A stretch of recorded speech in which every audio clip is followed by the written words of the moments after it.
Are you struggling for consistency in your sim racing? Does your iRating look like a roller coaster? If so, we have good news for you. The way to get more consistent is to first understand what you're doing differently than the professionals. And VRS is the answer. With our competitive subscription, you will have the telemetry, setups, tutorials, and everything else you need to fully analyze your driving. Our data packs and the ability to compare your driving with the best in the world will show you exactly where to adjust your inputs, change your driving line, and shave seconds off of your lap times. And our powerful and precise Direct Force Pro wheelbase and precision pedals are being used by some of the world's best drivers. All these champions agree that VRS hardware is not just the best on the market, it's also priced well below the competition. So if you're looking to upgrade to direct drive and the best pedals in sim racing, VRS is your answer. If you want to get better, get faster,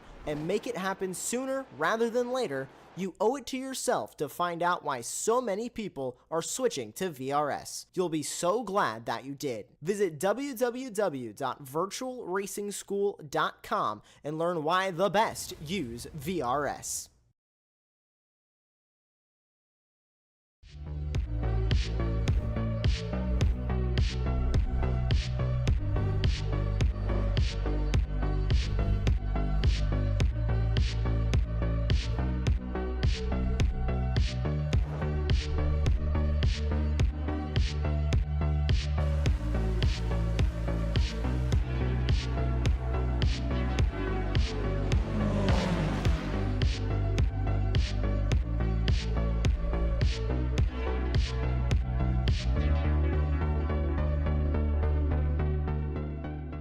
Ricmotech, high-performance sim racing equipment.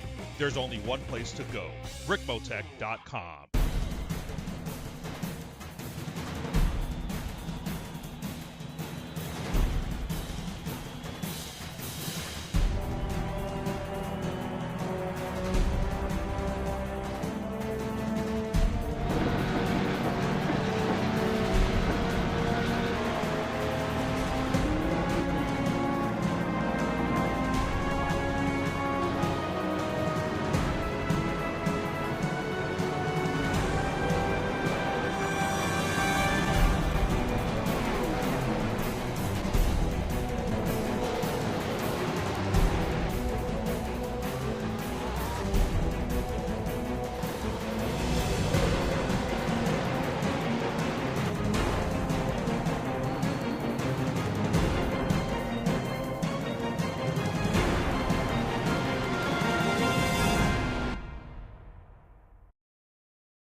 Welcome to round number 2 of the Extreme Motorsports Ricmotech World Challenge presented by the SDK Foundation and Butt Kicker, where some of the best virtual GTP, LMP2, and GT3 racers will do battle here on Apex Racing TV. I'm Greg Ginsburg, along with Larry Lefty McLeod here in the commentary box, and we've got the hardest working man and the second hardest working man in virtual show business, Jonathan Grabowski and Jim Cunningham, working behind the scenes to give you all the best views of tonight's action.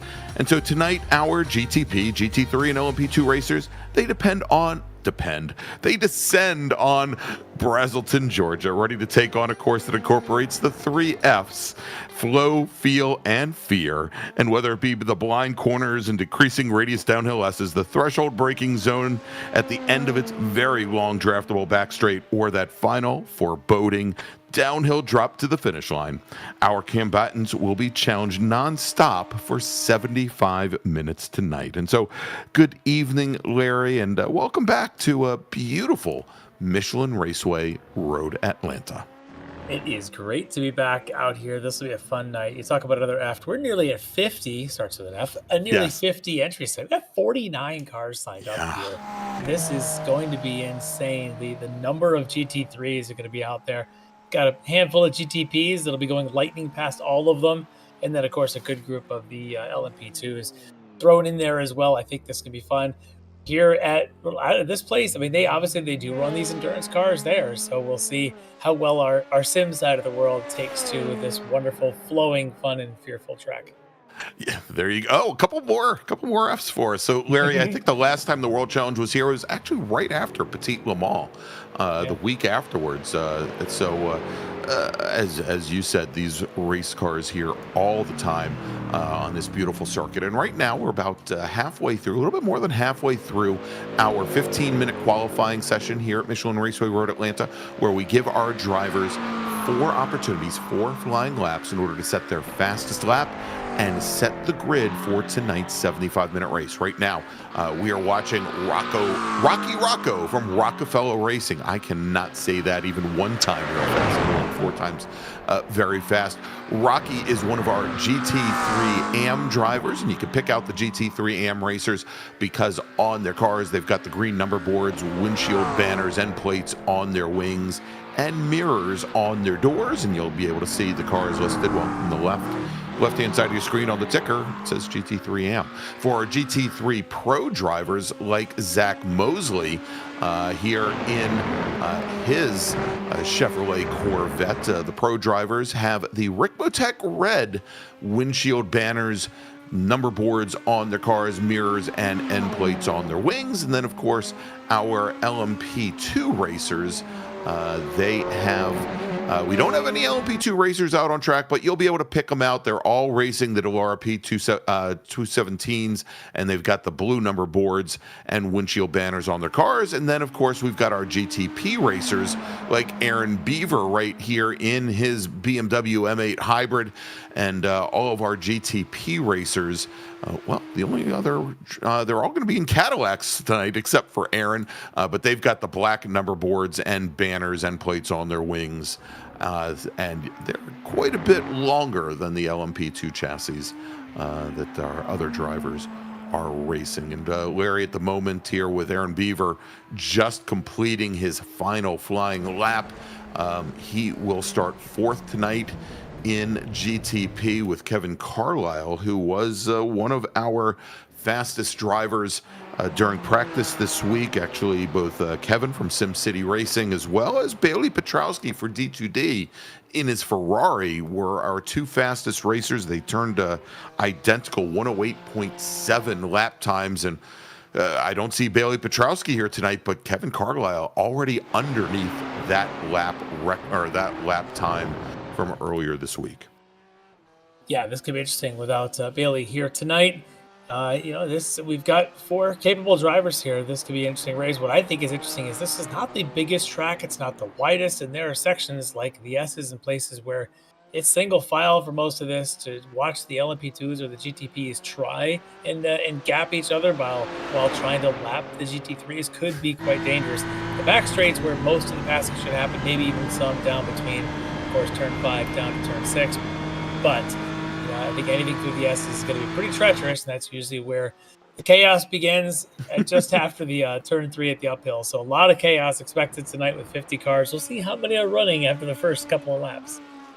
All right, and of course, as we were just watching Zach Mosley on his cooldown lap going down the long back straight, I think that's probably where you're going to see the bulk of the passing between the different classes. But Larry, let's do this. After standing us up 2 weeks ago for round number 1, let's bring in Travis Schwanki, driver of the number 16 Orion Racing Porsche, here tonight, waiting in the green room for us currently. Let's hear from him. All right, joining us here at pre-race, Travis Schwanki. Travis, you're dangerously close to losing favor with us by dissing us 2 weeks ago, but you're back. You're here with us. It's good to have you pre-race. Tell me a little bit about the Orion team and the move you guys made to the Porsches this year, and if you're actually enjoying that move. Well, you've seen us before, right? We'll switch to any car just to have a little fun and mix it up a little bit, make sure we have some representation on the grid with different makes. So, we made this switch. It's it's good. This car is going to have tracks it's good at and bad at, and this is one it's not the greatest at, but that's fine, right? That's what happens with different makes, and we'll see if Leo can hold on up there. So, it's he has good qual, and I know he's got good race pace. So we'll see if he can stay up there. It definitely, he certainly has shown to have a lot of pace. What's his addition to that team, man? Because I know you've been kind of one of the core members of this team for a while, but Leo being one of the newer ones, what's the addition of someone of his caliber do to the rest of the team? Is it challenging, or what's that help that whole team environment like? It's a little bit both ways, right? We've taken on young drivers before, and it's a little bit us teaching them how to communicate, just like you would in the real world, and with an engineer to say what the car's doing, not just it's pushing here or slidey, right? It doesn't tell me what end of the car is doing what. So it's been good to help him and him help us, right? We've got his data to look at and see where he's making time and doesn't have the preconceived notions like I do. I've been around too long. I have preconceived things in my head. I have to tell myself, don't look at the setup before you drive it, so it doesn't affect the way I think the car should feel. That's a great, especially the young voices in there kind of keep us older folk a little bit on our toes and things. And Leo, obviously one of the more capable drivers. Just your whole team, just top to bottom, always some of the most capable. It's a lot of fun to watch. So looking forward to that. But while we've got you here, we have talked to the Travis, been on the podium and won races and things. But I don't know if we've talked to Travis, the man outside of sim racing. What do you do outside of sim racing that keeps you busy? I'm actually an engineer for General Motors, so it's been cars have been a passion of mine since I was a kid. So just kind of fed that way and got my degree in mechanical engineering. And I guess after my second year out of college, I went from aerospace to automotive and been loving it ever since. I had no idea. I've been in automotive my whole career and working for one of the large tier 1 suppliers, but I guess being at an OEM makes things interesting. Do you find yourself having to explain to your coworkers what you do with your time on Monday nights and why you're never available for those late night calls? Most of them know. Most of them are surprised by some of it. So it's they don't know, and it's interesting then to talk to them. So I actually work with the vehicle dynamics guys quite a bit, so I can talk their lingo, which surprises them at first, but then they get it. Yeah. Well, we ought to compare notes afterward because I also know quite a few of them. But we'll leave that off air. But no, it's been great having you here. I just got a couple seconds here before you head off to the grid. Anything else you wanted to mention? Anything you want to get off your chest? You want to yell at Greg or anything? No. I'll save that for later. So thanks for having me back and not totally dissing me forever. So I'll work my way back in the real way. Actually, real quick before we let you go, tell us a little bit about Shay McNeely, your new teammate running in the World Challenge here this year. He's run with us quite a while. He's in college now, and he's we're having him on the Orion. We had 2 teams before. We had Aquila and Orion, and he was part of Aquila, and we kept him along, so he's getting more time to race. So we have him racing with us now. Excellent. All right, well, stay on my good side, and we'll talk to you a little bit after. Hopefully, we'll talk to you after the race tonight. Yeah, thanks, Travis. All right, everybody, that's Travis Schwanki from Orion Racing, driver of the number 16 GT3 Pro Porsche. All right, Larry, we've got our racers starting to head to the grid. Tell you what, I always leave you with the long list of GT cars. Why don't you run down the prototypes for us, and I'll take a stab at these GT racers afterwards. Sounds good. You can help me save my voice. All right, on the pole tonight from SimCity Racing, it is Kevin Carlisle. To his outside is going to be from Sector 5 Racing, Jimbo Pfeiffer. Third on the grid in the GTP is Sean Fitzgerald from Lead Paw Racing. And then on the outside of the second row, Aaron Beaver from D2D Sim Racing. That brings us to our LMP2. He won round 1. He's back to try and do it here in round 2. It's the Rocket himself, Dean Dibdahl. Apparently, according to his dad, is looking for a job. He needs a job. It needs a job. All right, on the outside from Metamorphosis, it's Justin Barrera. On row 2, Carson Cushman, Purple Sector Motorsports, alongside Avon Dorsey, Rockefeller Racing, LMP2. Third row, it's Jordan Butler in DNA Motorsports, alongside Jordan Griffin from Purple Sector Motorsports, the all-Jordan third row. Row 4, Stacy Bertrand for the Rockefeller Racing, alongside Malik Bass from WBM Racing. And that'll do it for LMP2. All right, there you go. You'd think that old Rich could maybe just up his allowance a little bit and take care of it that way. All right, let's take a look at our GT3 racers tonight. Starting on the pole, Larry, from SimCity Racing, Ryan Amon. Leo Dragota is going to start on the outside of row number 1 in his Porsche, with then Brian Coxon. Great to see some new talent, or at least to the World Challenge here, starting off towards the front. We got Brian Coxon starting on the inside of row number 2 with Kyle Spalding, from 704 Motorsports, right outside my back door here in North Carolina, starting in 4th. And we got Ethan Bass from Orbit Drop Bear Motorsports with Taj Edwards from Orion making his return. He will start 6th. Starting 7th tonight from Rockefeller Racing, Milan Harris with the Wrong Stuff's Ken Copeland looking to I think keep the shiny side up and the dark side down this round. Ilya Speaker from Rockefeller Racing will then start on the inside of the next row with Travis Schwanki starting right beside him. Tyler King's going to be our GT3 AM pole sitter, racing for Aerokinetics in his Audi, along with Mike Dam from Orion Racing. Next row is going to be John Kroom from Rockefeller Racing with Shea McNeely, as we just talked about Shea from Orion Race Team. Dan Carrillo from P1 Racing.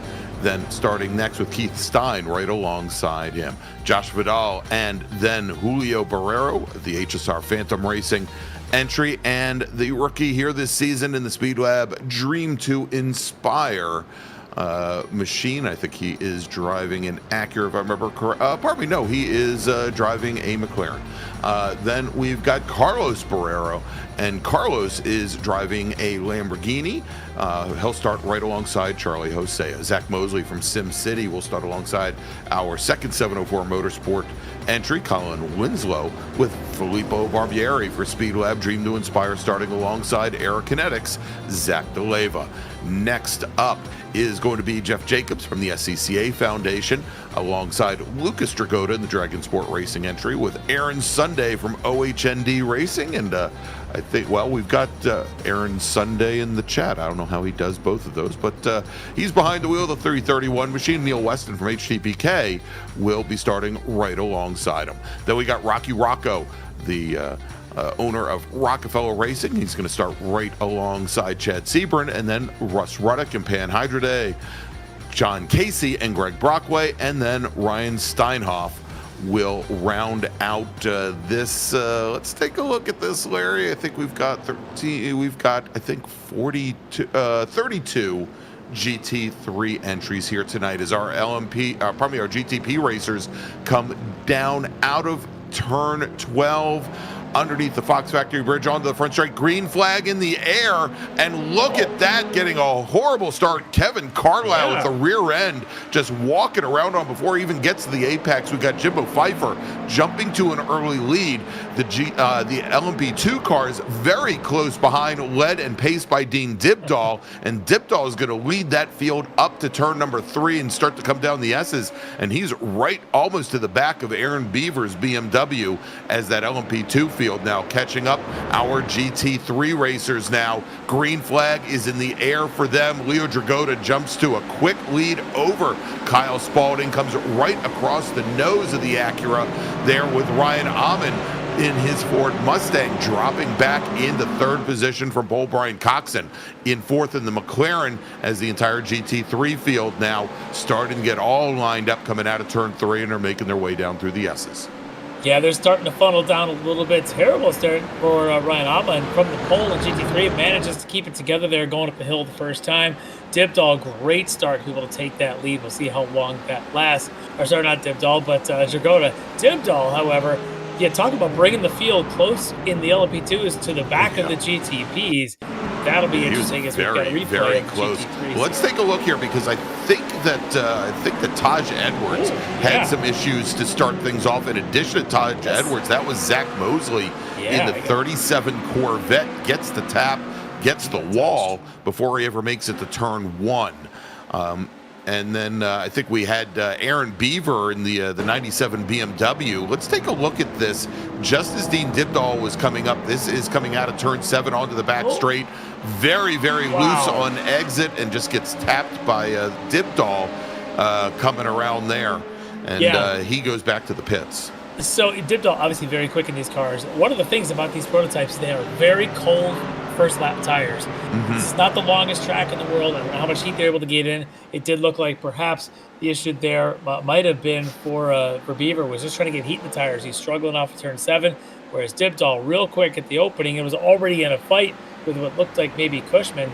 So they had no choice but to keep going and catching up to the pack. I'm wondering if maybe the stewards didn't maybe not have liked the LMP2 starting so close to the GTPs, but there's 50 cars on track out there. And I remember, Larry, in round number 1 at Fuji, the LMP2 racers started very close to the back of the GTP field as well. And we saw Kevin Carlisle have lots of problems with the cold tires on his Cadillac to start this race. And Larry, although we're watching the GT3 racers right now, I'll tell you, it is a very, very small GTP pack currently running and working lap number 3 because Jimbo Pfeiffer had an issue with the 00, the 00 Cadillac, and he ends up in the pit lane as well, taking service as we watch now coming out of turn 12 to complete our second lap, Leo Dragota, Kyle Spalding, and Ryan Amon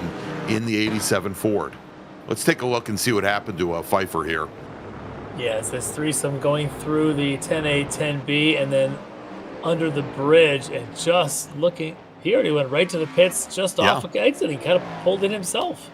Yeah, very. As we were watching the SimCity Cadillac there. I wonder. Very strange. If he failed to fill his fuel. Well, that could very well be. He is back out. Yeah. And he was in his pit stall for about 47 seconds. Yeah, he may have just had his qualifying levels of fuel in the car and decided to go back out. As we are now watching, this is the battle for second in GTP there, as we now have Justin Barrera in the 419 machine. He manages to get ahead of Carson Cushman as they came out of turn 1 and started to rock up the hill towards turn 3. We watch him now making the run down to that heavily cambered turn 6. That was some gutsy moves to go across the curb at turn 3 side by side in these pretty good sized prototypes, and then hold that lead, the lead for the second spot there for Barrera. That was pretty impressive. Dibdall starting to pull away from this little group. We'll keep an eye on that, but Cushman kind of going backwards, would like to get up to be. Notice right behind them, though, was it looked like Dorsey and Butler. So you kind of had all 4 of them going down the S's together. Let's see if they settle things out a little bit now with Barrera in front of this. Or if it compresses down under braking here going into 10A as we watch Jordan Butler start to close up to the gearbox of Carson Cushman there under threshold braking, and then drops back. It was interesting, Larry, is they came out of turn 7. We were talking about Dibdall now starting to separate himself out from the rest of the Delaras.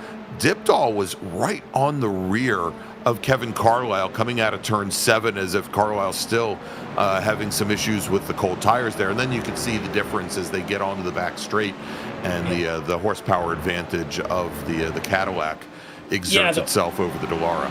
Yeah, those GTPs definitely have a horsepower advantage and an arrow in some of the high-speed stuff, but this place is not full of high-speed corners, shy of maybe turn 1, maybe turn 5. But this place, anytime you got to go into the brakes, the LMP2s are actually quicker at the brakes, going into, like we're seeing here, down into 10A, going all the way up into 3 WSs, the LMP2s might be quicker. So their lap times are not drastically that far apart, a couple seconds between them, and Dibdall showing how fast they can be, even keeping up with and passing the back of the GTP field. Yeah, I mean, so in practice, the difference was about 4 seconds between the GTPs and the LMP2s. And that's right now we're looking at about 3 seconds difference as we're watching a great fight right now. This is the battle for third in GT3 AM.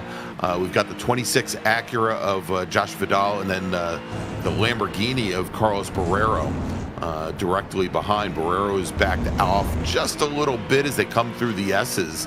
But, once again there, Larry, as they were completing lap number 4, he was right to the back of this yellow and white number 26.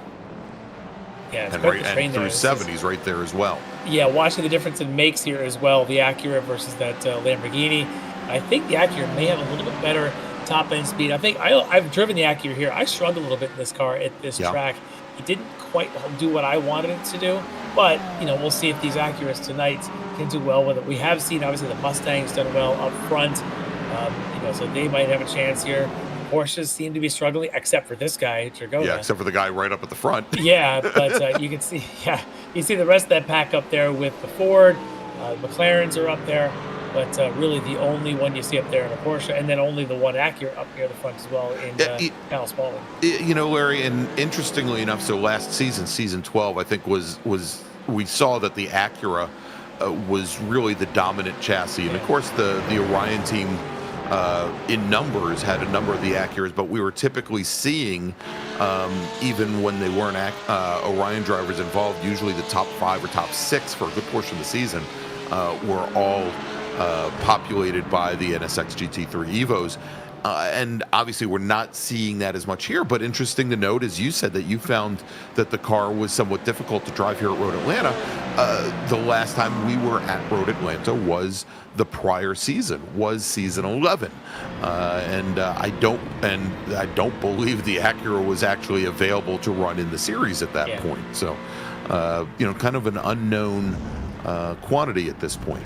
Yeah, well, I can tell you this: the Ford is fast, and at the hands of Ryan Amon, it's very fast because he is pressuring Leo Dragota. Leo had to go defensive as they went into the brake zone for the chicane at the bottom of the hill, and Ryan here he does it again. He's forcing Dragota to continue to protect that inside, which you can do here, but at some point he's going to get a poor exit, and Ryan's going to be looking for a move. But right behind them, Kyle Spalding is now going to try to do something with the front pack of the GTPs coming in. This is getting a little crazy here down the S's. Yeah, I was just going to say, we've got Sean Fitzgerald and Kevin Carlisle now trying to work their way through our GT3 leaders now as they come out of turn 5. And, and had to go to the grass, Larry, as we saw Leo Dragota move over drivers left, and suddenly the pathway that Sean Fitzgerald thought he had disappeared. Yeah, if Dragota has got a big Mustang in his mirrors, he couldn't see that on the left was going to be 2 cars back, was going to be a GTP coming at him. He's just trying to run his race. So glad it worked out for everybody. Here's a quick replay of this as they come off at turn 5. Now the exit. So here you are, turn 5. And you watch Fitzgerald start to look left, but look in front of him. Leo Dragota can't see him until about now, and Leo's like, well, he's not going to get me now. He's off. Well, you know, and now that I think, now looking at this, Larry, I think it was less that Dragota had moved over, and more that Amon had made a pretty quick move over to driver's left, and maybe only left to Fitzgerald about 3/4 of a car length. He shut the door a little bit, but you're right that Ryan probably wasn't expecting. Probably thought that the GTP would take the inside at turn 6 as opposed to trying to go outside, but. You know what? All worked out in the end. Fitzgerald managed to keep it clean. He and Carlisle's fight continues ahead of these guys now. This is good fighting here, though. Clearly, the Mustang's got an advantage in certain places, but I can tell you those Porsches they're notorious for having great brakes, actually, in a good way. They are fantastic on the brakes, and at this track, if you can outbrake somebody in a couple of spots, you can hold a lead. Just got to be able to get these good exits here. Right. And this is obviously a place where the rear engine Porsche has an advantage, I think, over the Mustang coming out of turn 7 where it can. The Mustang's got a top end advantage, and if he can force Dragota into a bad line, while the rest of this is amazing, is the rest of Dragota's teammates. We just talked to him pre-race. Travis Schwanki with his teammate Mike Dam, they're all the way back in 7th and 8th. All right, let's move over, Larry, and take a quick look here at Ken Copeland challenging Ethan Bass right now for 5th in Pro.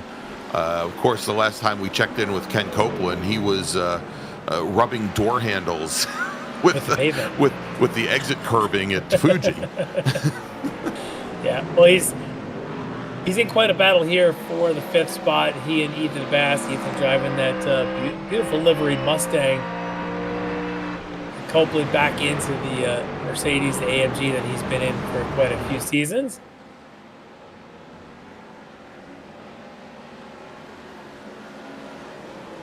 And then right in front of them, is that...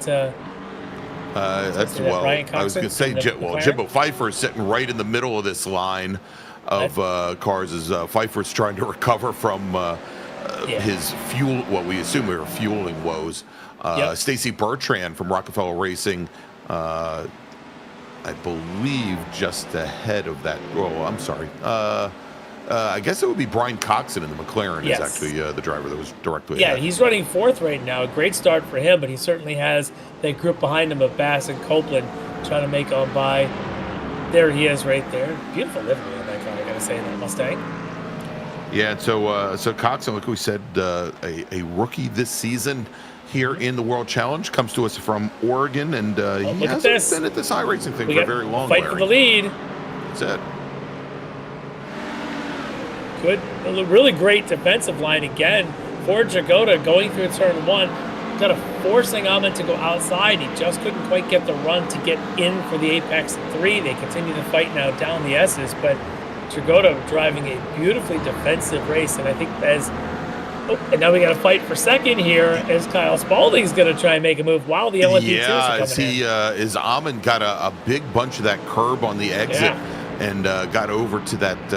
It's the runoff area that they added about 15 years ago, and there's a little piece of gravel trap right there, and got that big wiggle from the rear. You could see he couldn't get the power down, but Kyle Spalding, Larry, in the Acura, he didn't have anywhere to go except I think into the bumper of the Mustang.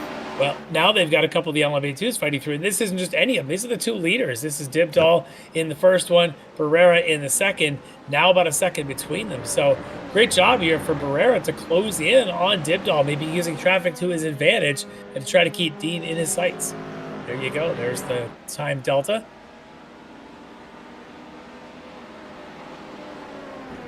They've got a little bit of space here as they go up the hill through turn 1. So much speed as they carry. Yeah.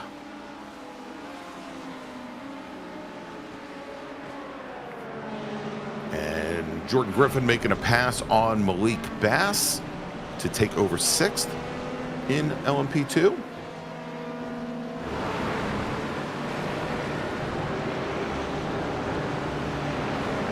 He now tries to make his way through some more of the GT3 crowd there. And we've got a car on the wall. that was Brian Coxon, who we were just talking about a moment ago, in his McLaren, who had been running up in 5th position. Whose Acura was that just crept through with the slightest bit of daylight? Coxon's got nowhere to go. He can't see anyone coming over the hill. He just has to kind of wait. He could probably pull forward and do a little bit of a K-turn to get out of there. Yeah, I was going to say, and try and... race control's just gone on over the radio to alert the drivers that there was a car there, and now with a big gap, he does get back underway, but that now drops Coxon down to 19th in pro. And here's a replay of this. Wow, 44th, I think. Yeah, here's a replay. It looks like he had a little help there coming out of 5. He hit the wall real hard. Yeah. Nosed in. It didn't look like damage, but after seeing that impact, there's got to be some pretty good damage there. To go from running top 5 to now, if the car is not damaged, you're already down to the 19th, but I suspect that he may have some damage on that there.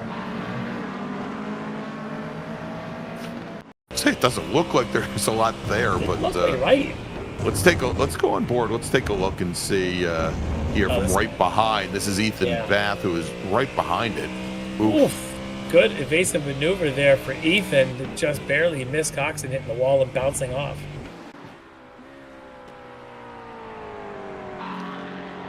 Oh, we have a new leader in GT3. Yeah, Larry, I think maybe the pressure getting to Leo Dragotta. Let's take a look as they come down the hill, down into 10A.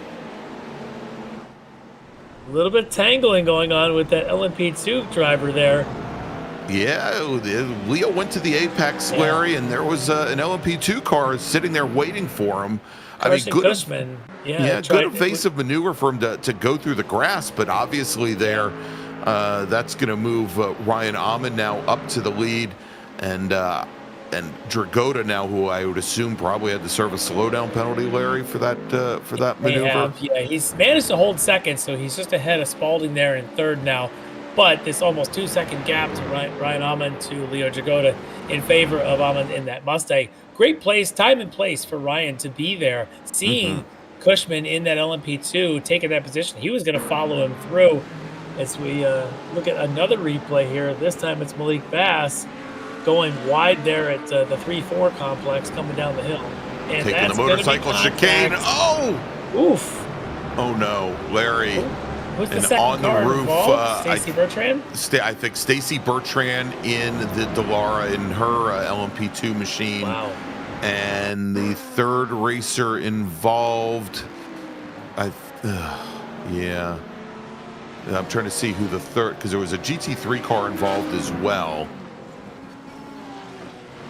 Catch who that was. It was one of the Audis. Clearly, it was one of the Audis, and I'm trying to determine. Was that the Aerokinetics car, Tyler King? It's got the Aerokinetics paint, the Aerokinetics livery. He got. I think he. Oh, no, he didn't avoid contact, as we see there. Wow. The contact came afterwards, and I'm still showing him as running in second. So. But he's our only other Audi. He's our only Audi running today. Yeah. So let's see if we can get it overhead and see what happened. Yeah, I thought Tyler went to the wall also. Yeah, there's the Aerokinetics. And it is Tyler. Gets caught there. Thought that he was in the clear. Bertrand came up behind him, and then of course gets tangled with the other car that was off there. Yeah. So, I mean, he obviously lost only 2 positions on track. This will probably be the third right after it, but a heck of a recovery to be able to keep that car rolling, Larry. And I think one of the cars that he did end up giving a position to was Dan Carrillo, who is our leader now in GT3 AM, running 12th of all the GT3 cars. Tyler King. Now about, I think right back behind Carrillo also. Yeah, there we go. Crazy night so far. And again, just like the last time we ran a World Challenge here, it's always that down the S's from turn 3 all the way to the exit of 5 is where this chaos happens. It's almost impossible to go side by side through there without the most precision by both drivers involved. We've seen 1 or 2 that do make it through there side by side, like that exchange we had in the LMP2s that went through there, but a lot of times it ends like what we're seeing. Yeah, exactly. All right, Larry, let's move up a little bit in the field. We've got Milan Harris running in the Rockefeller Acura, Ken Copeland, who we talked about a little bit earlier, and then the Porsches, you talked about them earlier also, just kind of languishing in 7th and 8th position, Travis Schwanki and Mike Dam here. Just as we have one of our, I think, is that one of the caddies trying to work its way through. Actually, there you go. That was Fitzgerald, who's now sitting second to Kevin Carlisle. Yeah, the 2 of them are basically together as this battle of Copeland and Harris. Copeland has the advantage now as they go under the bridge, but beautiful stuff there as they're nearly tangling. Harris wants a spot back. I don't think he's going to get it until the next lap.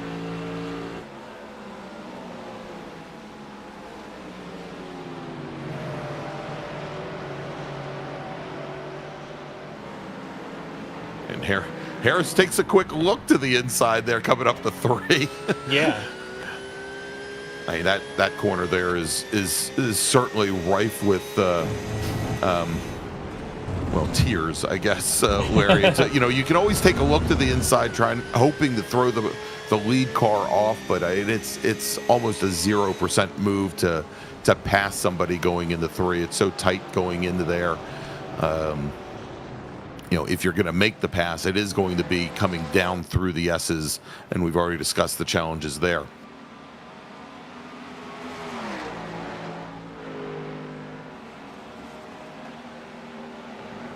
Well, this is it. This is the battle for the lead in GTP and the overall in the race. Carlisle just a half a second on Sean Fitzgerald.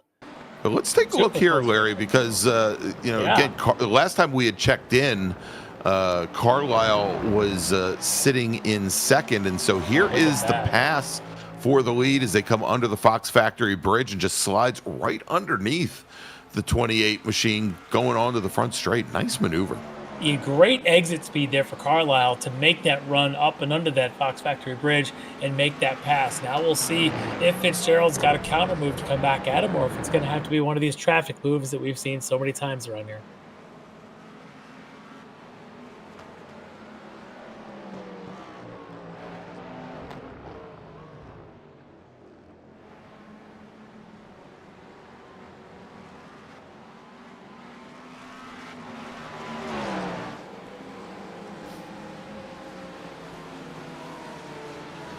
All right, let's jump back, Larry, to again. This is what.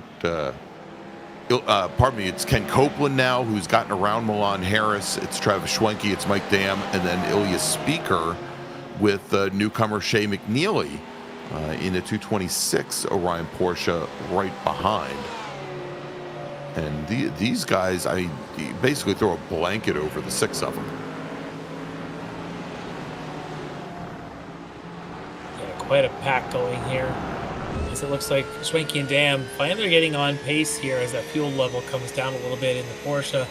We'll see if they can make a move here on Harris, who's obviously still trying to get back around Copeland as well. So good little race here for this 5th, 6th, 7th, 8th battle with Ilya Speaker just there in 9th. Quite a train. Yeah, and Larry, I'm looking at our timing and scoring, and I think Zach DeLeva, who was so strong and so quick in our sports car series, the Ricmotech sports car series, he is driving the 33 Lamborghini, and I think coming down here into 10A and 10B might have had some issues, and that issue happened to be a McLaren. Yeah. And was that Julio? I think that was Julio Barrero, the 211 machine with him. It is so the Aerokinetics Lamborghini definitely the Aerokinetics and he drops, I think, 4 positions. Well, this is the Battle of LMP2. Dibdall now just 3/10 over Justin Barrera. They're not teammates. Those liveries are just blank baby blue. There's definitely no team orders here. It's the Eric Violet livery special. It's the blue M&Ms. That's right. But yeah, look at this. Just a couple tenths between them and more traffic ahead. It's pretty much happens about every other lap around here. Look at there. There's the catch-up time there for Barrera. About 2 tenths, 3 tenths a lap. And then a little setback lap happens here and there. But look at this. See if we can get around the Acura as they head up the hill. Dibdall's going to try to use it and successfully as a pick. Buy him a couple of tenths. Yeah, and Barrera's response is to flash his headlights at the Acura.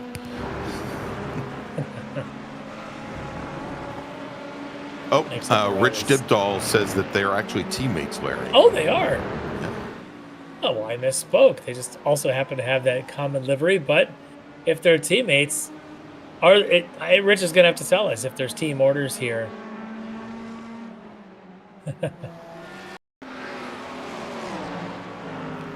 All right, Larry, let's jump back over to this GTP fight. Oh, Fitzgerald tried coming underneath Kevin Carlisle, going into 10A, real late on the brakes, and not only that, Larry, very not strange, but we'll call it an alternate angle of attack going into 10A, and the rear end just continued to walk around on him. He broke a little bit later, than Carlisle did, and I'm wondering if Fitzgerald runs a lot of rear brake bias, which some of these guys will do, but the problem is at an awkward braking point, you have to go late to the brakes and start turning in. That back end just wants to lock up, swap ends, so he lost a lot of time. He's now 8 seconds back from Carlisle for the lead. A lot of work to do, 50 minutes or so to do it, but rough little excursion there for him. It's going to cost him some time. Meanwhile, Barrera again was back up on the heels of Dibdall. Couldn't make it stick through 3, but I tell you what, Barrera's got good pace. And more GT3s ahead. Is Dan Carito also a teammate of these guys?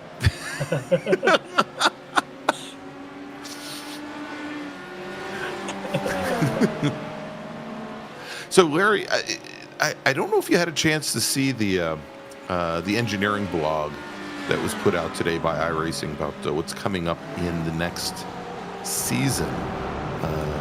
A couple of new tracks and a couple of updated tracks, but some big changes coming to GT3 for the next season, which I think certainly can affect all of these racers. One, I think they're going to a new tire model, more in lines with how they're engineering the tires for the GTP class now, but all the GT3 cars will have new dry and wet tires for the next season, and they are going to hopefully be more on the realistic side. It will take them a couple laps to come in. When they go onto a car in the pits, they will definitely be cold. It will take somewhere between 4 or 5 laps for them to come in and get that golden lap if they're if they've just gone onto the car. Let's take a look here real quick. Larry at Taj Edwards from Orion, as he is coming together. He does, with another one of those LMP2s, and again down here at the turn 10. And I think that might have been Jordan Butler in the 72. I'm not. But that is going to move Taj now down a number of positions. He's going to drop to 16th in Pro.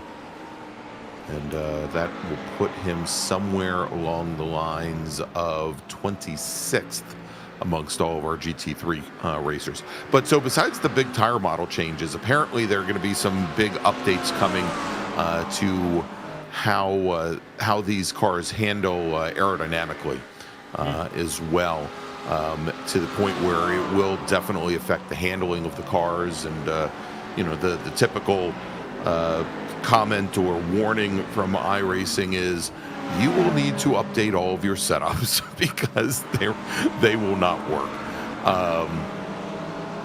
to the point where apparently the racers will likely have to run their cars much higher than they normally do.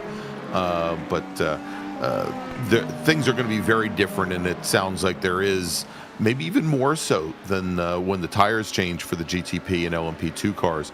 Going to be a pretty substantial learning curve in trying to get the GT3 racers to handle, for our racers to get a handle on their handling, I guess is the best way to put it. Well, that'll be interesting when that does finally come in a couple of weeks. Good luck. I hear that's why Dean Dibdahl stopped racing GT3 cars, moved over to LMP2. All right, so good luck there at Brockway, that beautiful Frito Sport livery. It seems like every week it looks even better. He's in a bit of a battle there with, he's got Russ Ruddock right in front of him, and then right behind him, I think he's got Chad Sebring.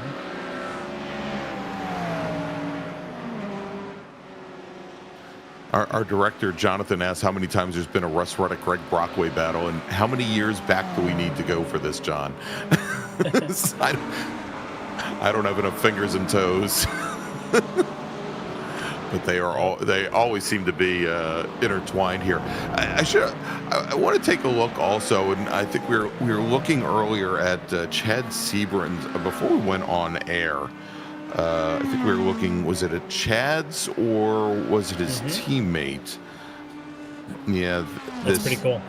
The livery, I mean, absolutely gorgeous. I think I equated it, Larry, to being being the graffiti on a New York subway. Train. Yeah, no, well done. It's really kind of cool. There, beautiful. The Speed Trip Design sponsor. I can only imagine perhaps that Speed Trip Designs may have something to do with the livery itself. Maybe. Yeah. We'll have to talk to Chad one of these days and get the inside scoop.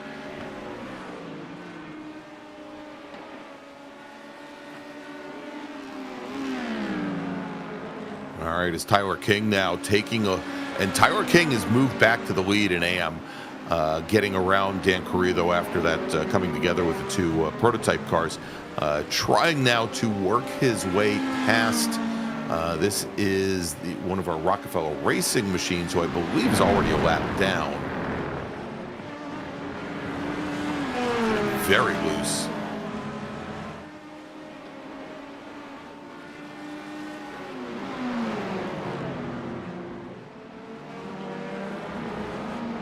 And Larry, just as that was going on, and as our LMP2 racers were trying to work their way through, Dan Carrillo, Carrillo there in the blue Acura for a moment had gotten back around Tyler King for the lead in AM.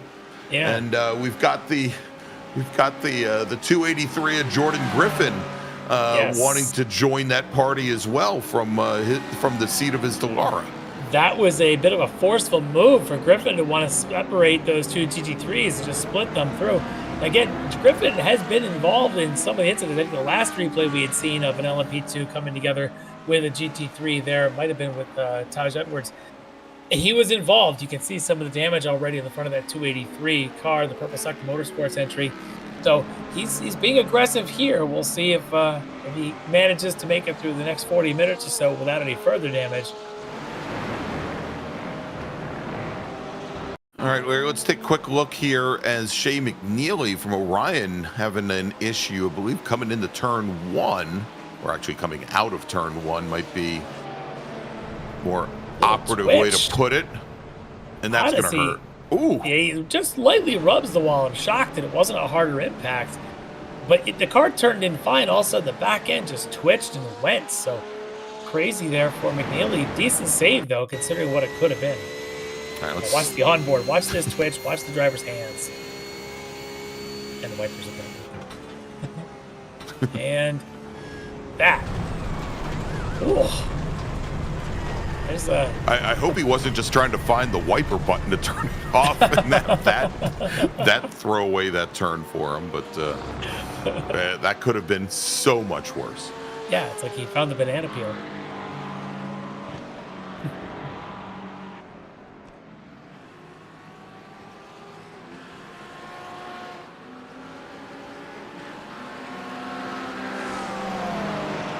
Looks like John Casey might be having some internet connectivity issues. Yeah. Needs a little deliverance from poor internet.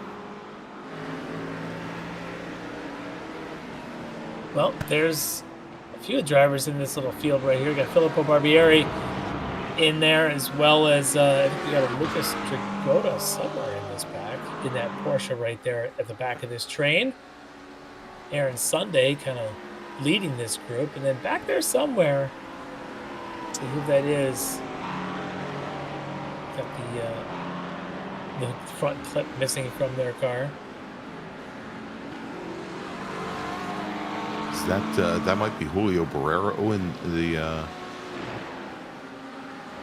McLaren? Yeah. All right, let's jump back to this fight for the lead in AM, Larry. It seems to be a little bit more sedate this time as they come into 10A and 10B without the 283 of Griffin trying to muscle his way through. With for the moment, looks like King has managed to hold off Dan Carrillo.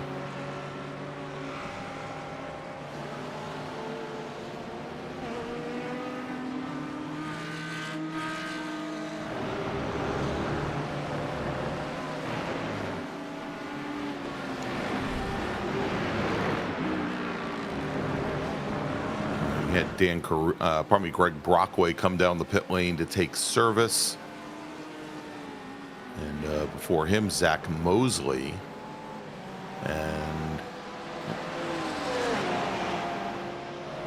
But we are getting up right to the top of the hour, Larry. So as I look here, we are definitely within the pit window for the GT3 cars, but fairly early on in the pit window for them. We're going to be coming up on the LMP2 pit window in about 2 laps. Why don't we do this? Why don't we take a quick break? Thank some of our partners, and when we come back, we'll take you all the way to the checkered flag here at Michelin Raceway Road, Atlanta. You're watching round number 2 of the Extreme Motorsports Ricmotech World Challenge, presented by the SCCA Foundation and Butt Kicker here on Apex Racing TV. Stay with us. Ricmotech, high-performance sim racing equipment. Whether you're just looking to have fun, train for race day, or become a serious esports competitor, Ricmotech has you covered. Hundreds of name brand parts. Support from experts that love sim racing. Trusted by the pros. There's only one place to go, Ricmotech.com.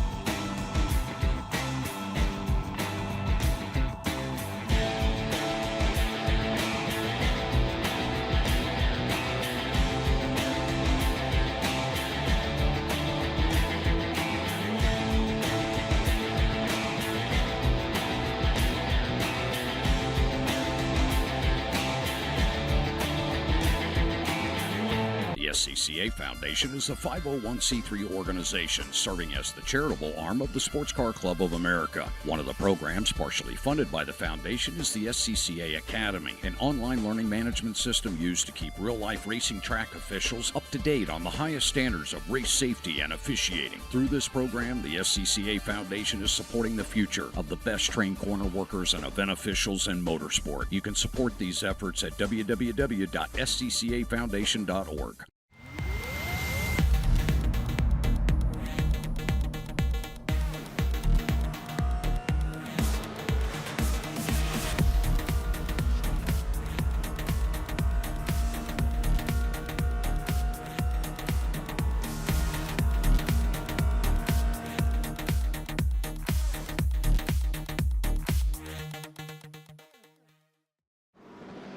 The search is over. The most comprehensive league scoring solution is here, with the ability for multi-level championships, custom incident tracking, post-race time penalties, support for heats, drop weeks display, multi-car team scoring, advanced web widgets, rookie championships, a custom paint system, and load those results in seconds. Visit extremescoring.info today. Ricmotech, high-performance sim racing equipment. There's only one place to go, ricmotech.com.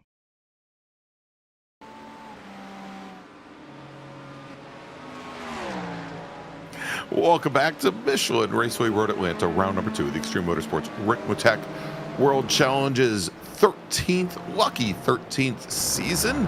We're watching Kevin Carlisle, our overall leader right now in the number 27 Cadillac GTP machine, as he starts his 34th lap, Larry, and he is now well within the pit window for our GTP cars, which should extend out to about lap 40. Sean Fitzgerald now almost 20 seconds in arrears, and those two have been so close for so long here, but it just seems to have really opened up now, as we are starting to see our LMP2 cars work their pit cycles. There's Aaron Dorsey and Jordan Griffin. Griffin, your pit stalls that away, Jordan. Go that way. Well, Russ Ruddock just got a good view of the back of a spinning LMP2. Oh my! Rough night there for Jordan Griffin. Yeah, Jordan's having a rough night. Let's take a look at this, Larry. Coming down into turn 1, and I think we had this happen right as we were going to break. As Zach DeLeva in the Aerokinetics Lamborghini had the rear end step out on him. He had contact with the 419 of Justin Barrera.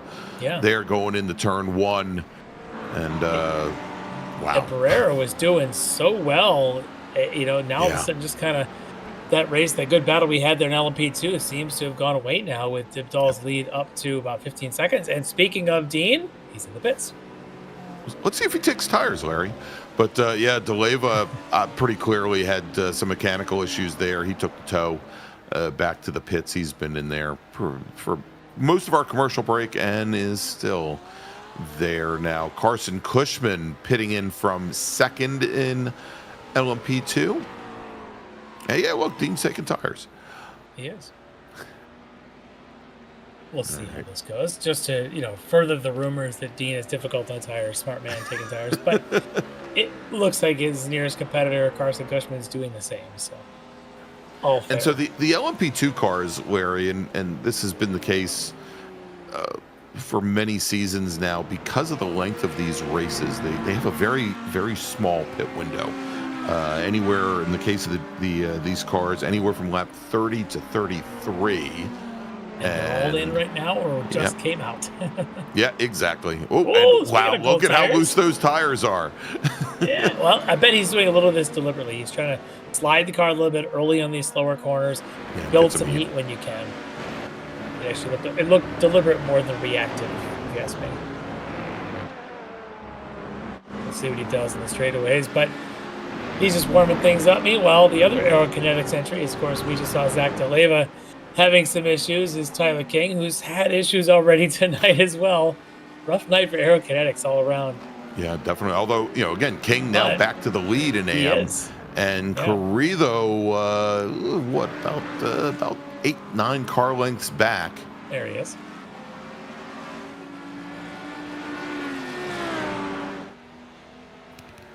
And Jim Pfeiffer now pitting in.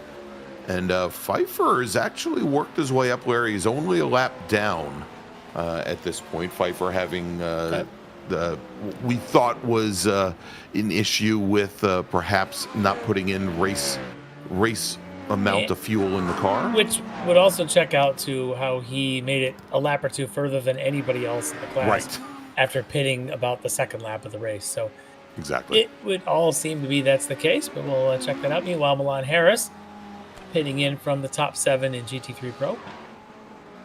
And his teammate, Charlie Isaiah, coming in from 8th. And their teammate Stacy Bertrand in the chat saying that she's a little sore after that wreck that she was involved in. Yep, she's a little worried about the repair budget that Rockefeller Racing has, but they'll pass around. Hey, if Williams could make it through last season, yeah, they'll pass around a hat. They'll take a collection, no problem. Yeah, Charlie will say he'll chip in. Meanwhile, Keith Stein, he's like, "What? I got to pay for Stacey's wreck?" Yeah. You know, what is this, lemons or something? 6. Jeez. Yeah, I'm in the top 6. My Corvette's clean. Leave me alone. Should pay him. All right, here's a good little battle. Jordan Butler, Avon Dorsey battling it out for 3rd in LMP2. Potential podium on the line here between these two. Speaking of Rockefeller Racing, that's Avon Dorsey in 4th. It's good to have Jordan Butler back from DNA Motorsports. We saw him in various prototypes, but good to see him here tonight in the LMP2 ranks. And look at the move that Dorsey was going to try down the outside, going into Not 10A. just try, he's going to keep trying. Getting a little aggressive. As we now have Dan Carrizo, Carlos Barrero, and Josh Vidal, who we just saw Vidal there head to the pit lane. And they were running 2nd, 3rd, and 4th in AM.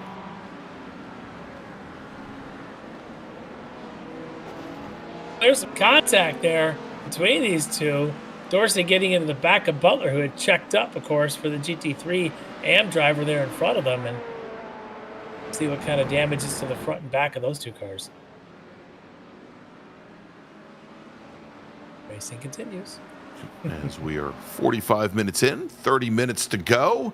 And onto the pit lane is our GT3 leader, Ryan Amon, and Leo Dragota is going to follow him in. So our pole sitter, and then Kyle Spalding in the 704 Motorsports machine comes down the pit lane as well.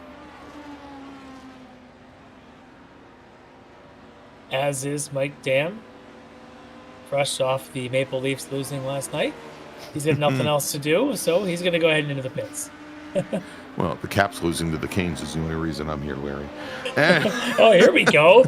The gutsy moves continue. Dorsey now around the outside. Jordan Butler, he's going to hang there. This ought to be fun because now they've got right behind them Jimbo Pfeiffer in the GTPs. They're going to touch and Larry, going into one. What's going to happen? Contact. Whoa.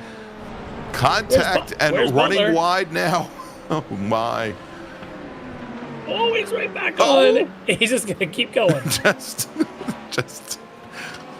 If there's an access road, Jordan Butler is going to find it. Wow. Jordan, there's another one up there that you could take to cut over to the back straight. Take right to the back straight and keep on going. Beautiful saves all around after the incident. Let's watch the overhead blimp view. Watch Butler then on that inside, Dorsey on the outside. Aggressive move here for Dorsey. I don't know that Butler expected him to be there. I mean, I don't think so. He was up along the door, but I just don't think Butler expected it. And right through, forget 3, forget 4, right down the hill.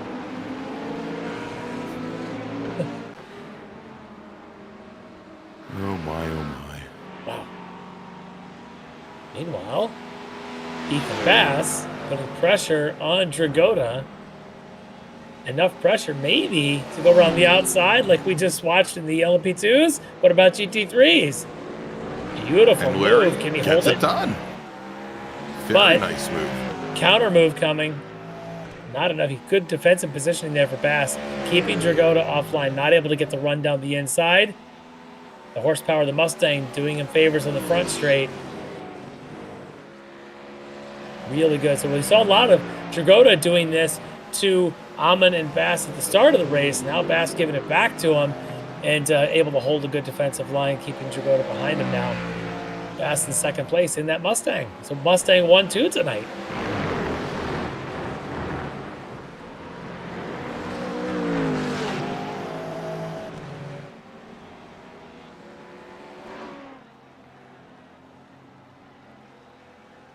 All right, Carlisle now onto the pit lane from the lead. There's only That one other will, car at least for now, move hasn't. Fitzgerald up to the lead. Now, Fitzgerald has not pitted in yet, Larry. And we think that the pit window for the GTP cars would extend out to lap 40. And Sean Fitzgerald now working lap number 41. So we'll see. I'm sure he would not have started this lap if he didn't think he could make it back to the pits. Yeah, well, he should get credit for leading a lap, and he should likely, as you say, run out of fuel if he doesn't pit at the end of it. Oh, that's Vidal. Josh Vidal there was running up in the top 4 in the GT3 AM. This is going to hurt his position. He's just off to driver's left there. And this is, again, in between 5 and 6. And Larry, it sounds like there might be another car. According to race control, it sounded like there might have been another car involved besides Vidal. And Vidal's car obviously very, very hurt there as he's got the rear end walking around on. Let's take a look here. Well, that's coming Chad up. Sebring. See part of this in the beautiful liveried Speed Trip Designs entry. And he goes off at the exit of 5 as well. So he's there parked along the wall. And looks like he's going to take the tow. I don't think he...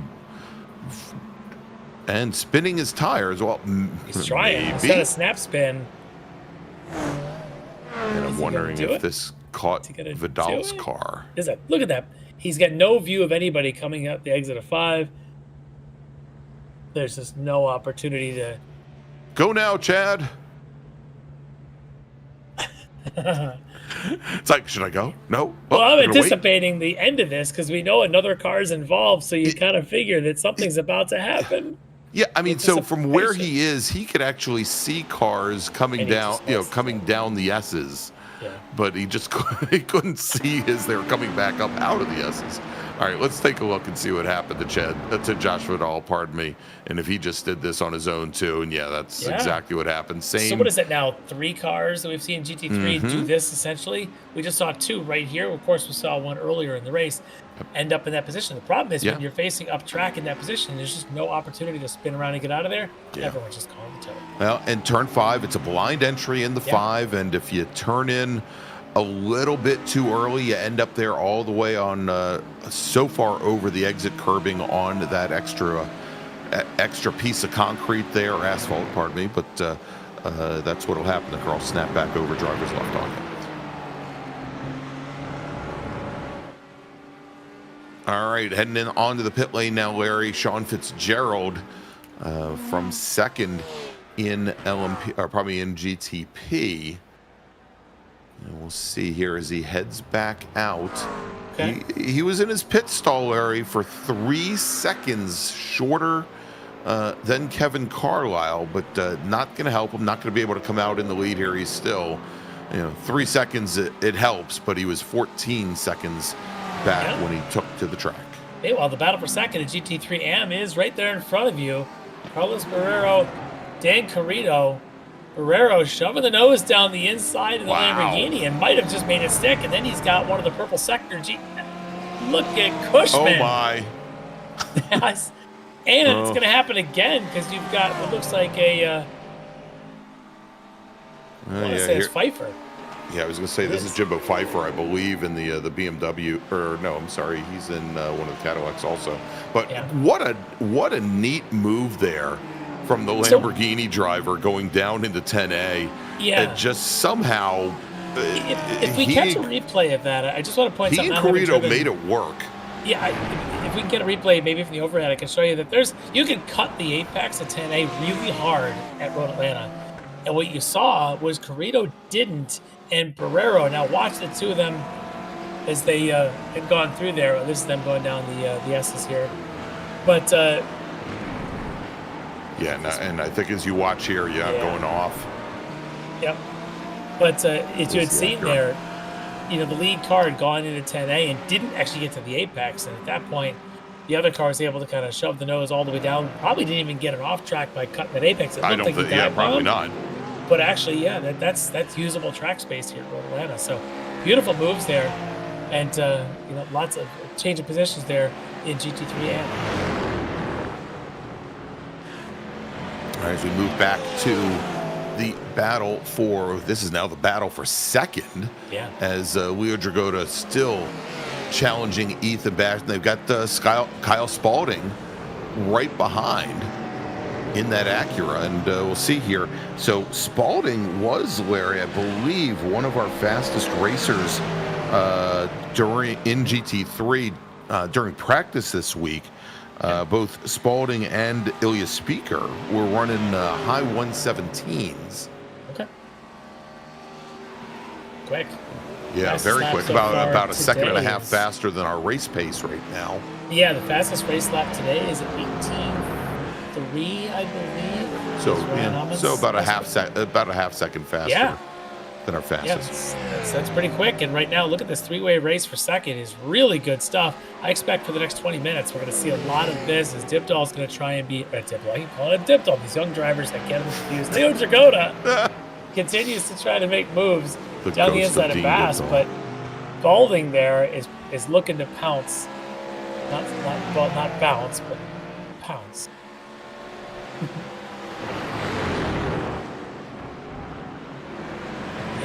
All these young drivers, they're all so fast, they're easy to confuse.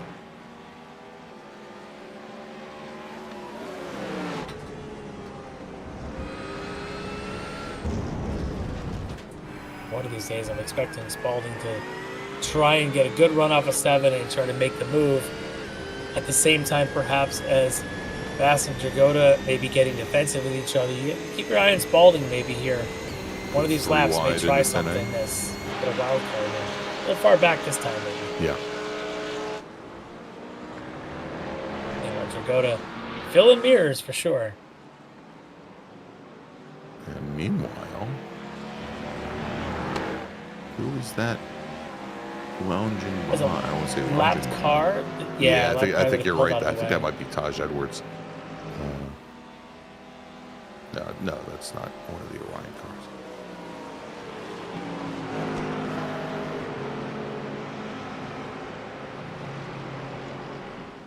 Might be Aaron Sunday, I'm not sure. Yeah.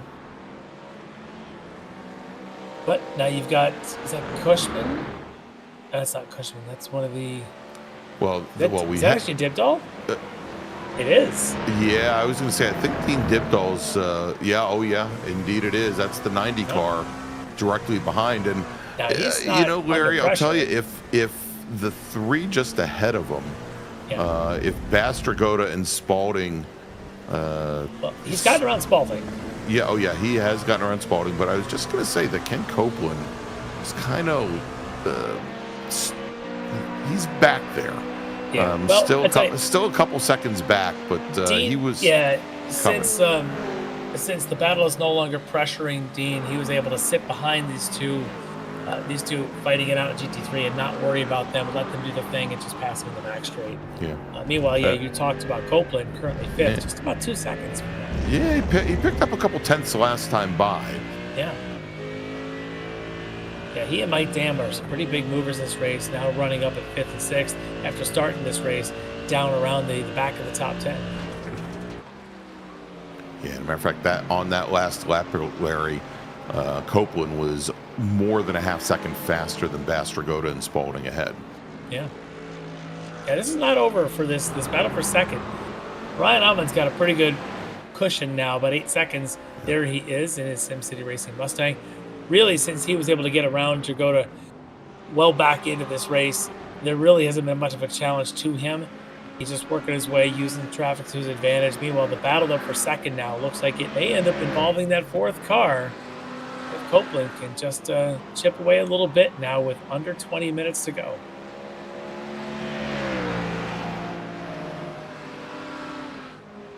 And it doesn't look like Spalding can get a good exit off of 7 in the Acura. He's quick through 1 in some of the corners, but his car just doesn't like some of the tighter stuff occasionally. Getting the dig out of there is a little rough. Yeah, where the Mustang seems to have tons of top end.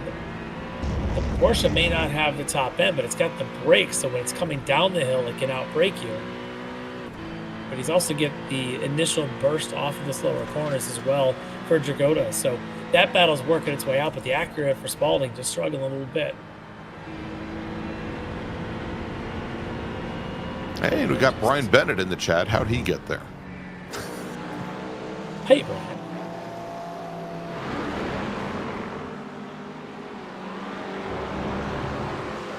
Typical Sector 5 driver sitting this one out tonight.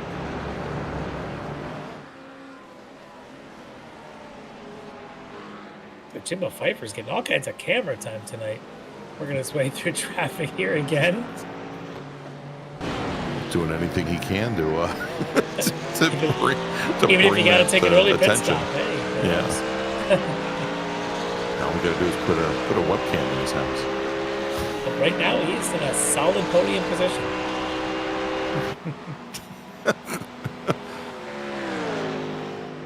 Well, you know, Larry, when they're only 4. Oh, wait. So we talked about the good brakes in the Porsche. Here they are. Leo making that move on the brakes to get around Bass for the second spot at GT3 Pro. That was just a great exit off of 7. Stayed behind him as long as he could and straight up outbroke that 5,000 or whatever it is pound Mustang. They're not light. and great positioning coming out of 10A, Larry, as Bass took a quick look to try to slide back underneath, and there was just no way to position the car there. Right. And what it's also done is it's brought Keel Spalding, who had dropped a couple car lengths back from Bass and Dragota. It's brought now 3rd position into question. Yeah, so Kyle taking advantage to close back up while the front 2 were going side by side in through that chicane. And meanwhile, just about 1.5 seconds back, you can see is that AMG driven by Ken Copeland. Yeah. So he continues to creep even closer to these guys. And the more they fight, the more he gets close. Now let's see if the roles reversed. We know the Mustang's got the top end. Can Ethan Bass get a run off of 7 and do to Dragota what he just had done to him? Yeah, and as far as Ken Copeland goes, with 15 minutes remaining now, Larry, there's still, I think, plenty of time for to at least get into the conversation. Yes, it's tall order. May need a little bit of help. As we see Carson Cushman currently running 2nd in LMP2, being patient as he's not under pressure at this point, letting these 3 in a battle do their thing. And he's just going to hang out till he finds a good clean straightaway. Perhaps this one here down the front straight. There he goes past Kyle Spalding. I don't know that he can get all 3, though. The top end of the car just isn't as strong as it is, let's say, in the GTPs. Gonna side by side it with Bass. And he backed out. Yeah, he's just gonna have to wait until they get through 5. Lights flashing, of course.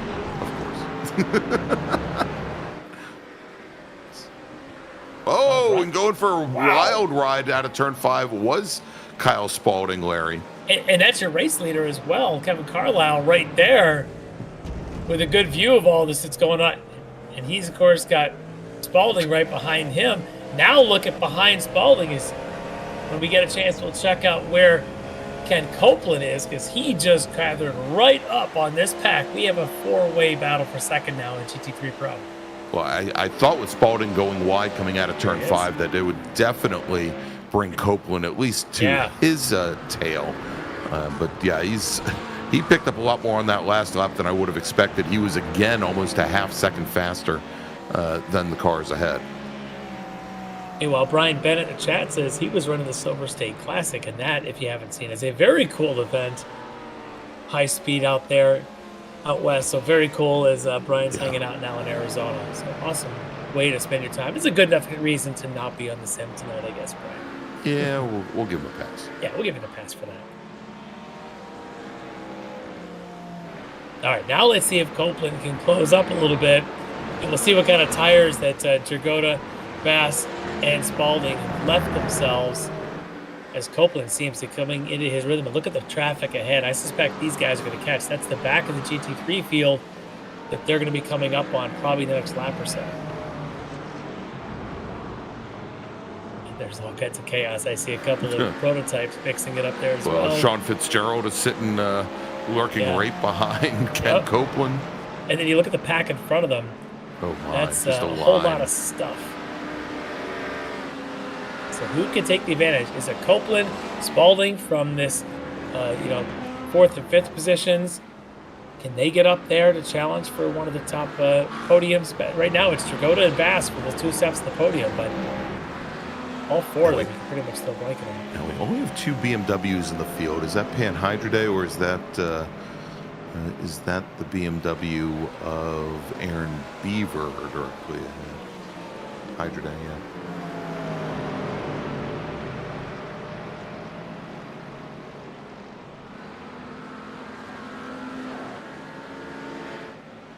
Well, even Dorsey was also trying to get through there, but take a quick look here at Taj Edwards, who's had a bit of an evening. You know, Larry, and he's worked his way up to 12th in pro, but he at one point was sitting, and that 12th in pro right now is I think 15th in GT3. He was at one point, I think 24th or 25th of all the GT3 cars. So he's made up a ton. Just got past Jeff Jacobs there. Yeah. They'll move Taj now to the 11th in pro. So this recovery going well. He's just another 11 minutes, 10 and a half minutes to see how many more spots he can pick up.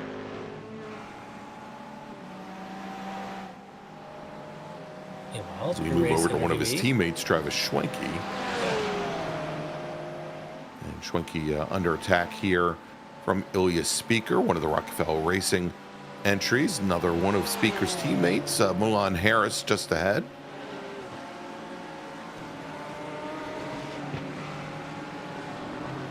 So while this is one battle of a Porsche and an Acura, we already know that, of course, you got the Kyle Spalding and his Acura trying to pressure Leo Jagoda as well as in that Porsche. As it is quite the fight for that group. A little fight going on here. Spalding, Larry, coming down through the S's. They're taking and is he missing He's missing some parts. Yes, Let's he see is. The story. There's Copeland coming up the hill. And there's already been some contact. There's mayhem. So Copeland's going to get past Spalding there to move himself up into 4th. We're still going to probably have to see exactly who Spalding came to contact with. I'm wondering if the Porsche that went off, and I'm trying to see who that is. Was that the 45 of Kroom? Okay, it's Colin Winslow. Winslow, yeah. And there's the contact. It's more of a side-by-side, but it does seem to knock the front clip of the Acura right off. Yeah, I was going to say, it almost looked like a netcode incident. I mean, it seemed like the cars were separated by a decent amount. That's not going to help Kyle Spalding, though, as he's on the pit lane. Running top 4 all night. All night long running top 4. Now he's in the pits for repairs. That's a rough night for Kyle Spalding. Let's take one more look at this, Larry, from above. Yeah. As they come out of 1, head up the hill. Winslow.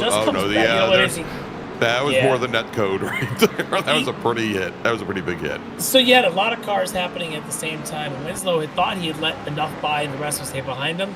And Spalding may have thought, I think I can get around him if he stays left. Well, he didn't stay left. Unfortunately, lots and lots of contact. Spalding is back out there. Yeah, got what repairs he needed to get the car back to a drivable base there, but there's still a lot of air damage. That battle for second is still going. There's Leo Jagoda, about 9/10 or so to Ethan Bass. Ken Copeland now about another half a second back there. They're currently in 4th, but with only about 7 minutes or so to go.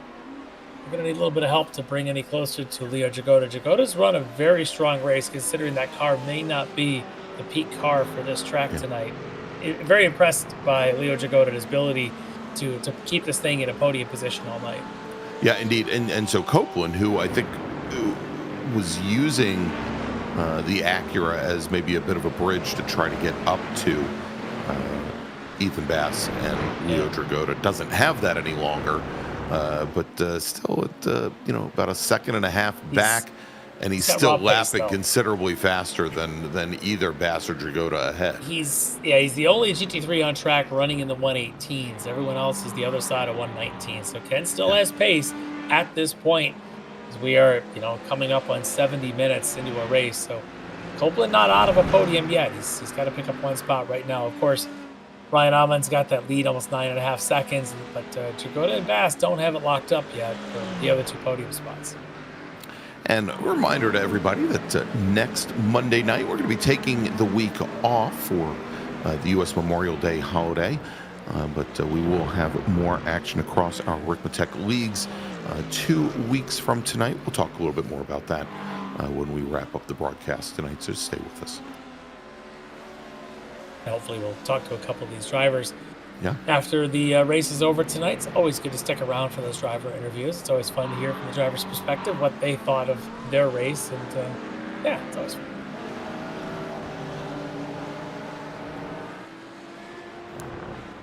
So this guy's lead's come down a little bit. Maybe just running a little conservative for Kevin Carlisle. As the lead now about 7 seconds ahead, been around 15. There you can see a couple chunks of time coming out there. Maybe just being conservative with traffic. If you're Kevin Carlisle, you may as well be.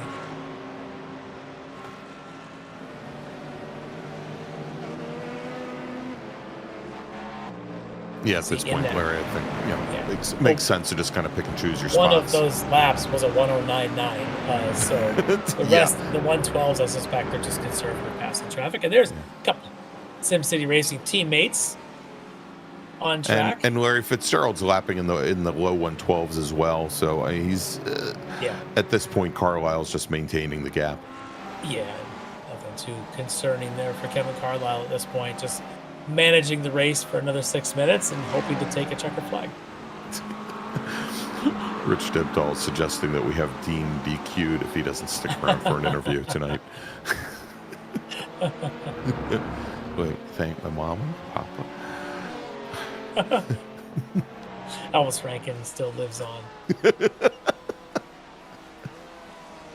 If you know who Elvis Rankin is, please remember he started out in this series. High quality, still young kid sim racer. He's moved on to lots of things, but he was here. Larry and I gave him his big break. Yeah, I'm sure we're the only reason he's successful. That's right. Oh, a little wobbly there for Dean through 5, but he held it. I'm just looking for a way not to get interviewed tonight, Larry.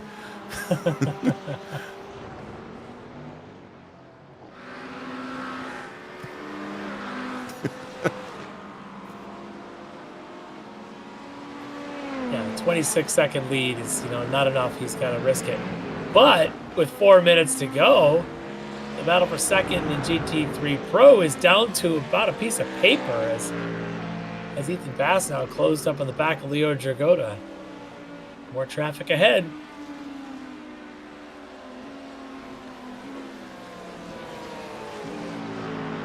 Yeah, and now we do have Bass and Dragotta starting the lap in the 18s, Larry.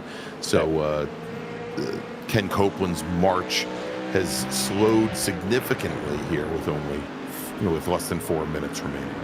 But there is a GT3 traffic ahead. If that car yields and just stays to one side, that could help these guys get through.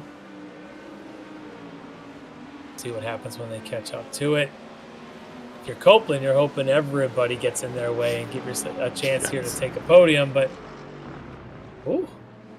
right up on the back is Bass on Dragotta there between 6 and 7. Looked like a little crazy there. But again, good exit for Dragotta. And Larry having some issues there over at turn 7, going and mowing the lawn. Dean Dibdahl on the final, or not the final lap, but is the the clock starts to run down.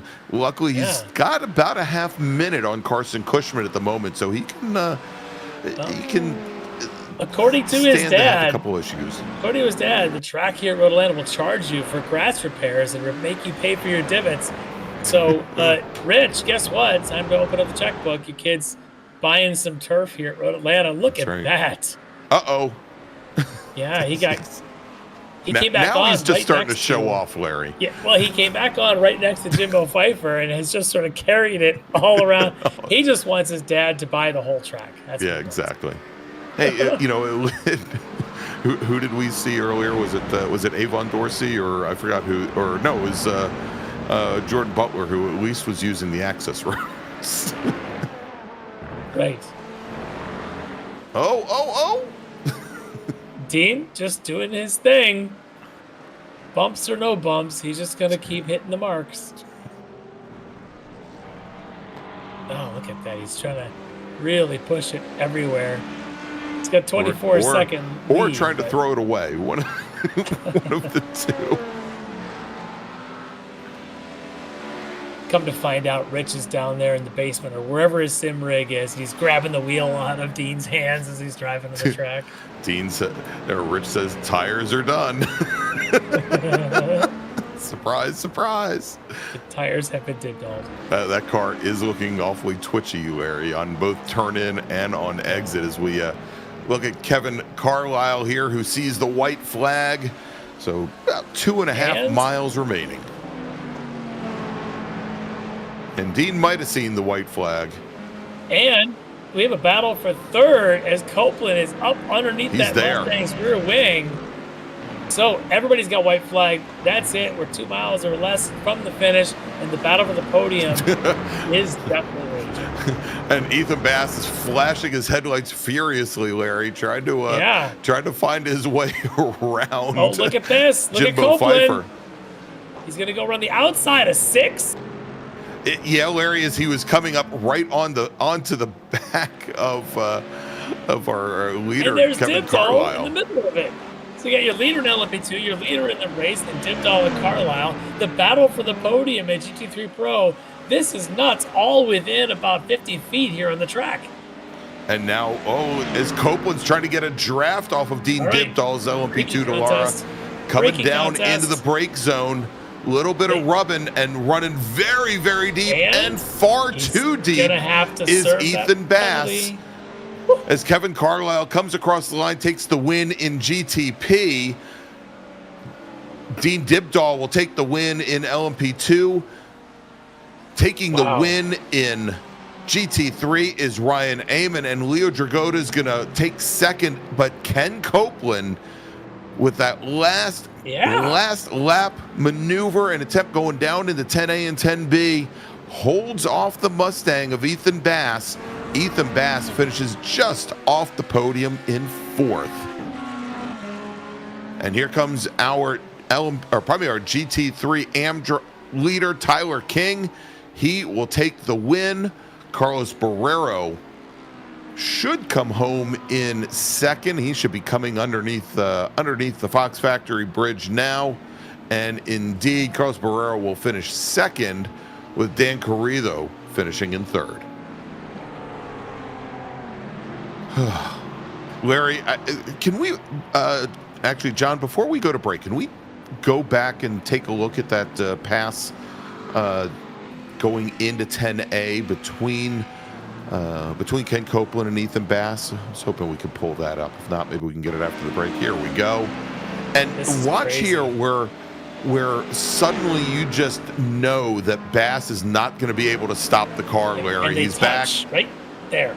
And then there, he just is so late on the brakes. Yeah.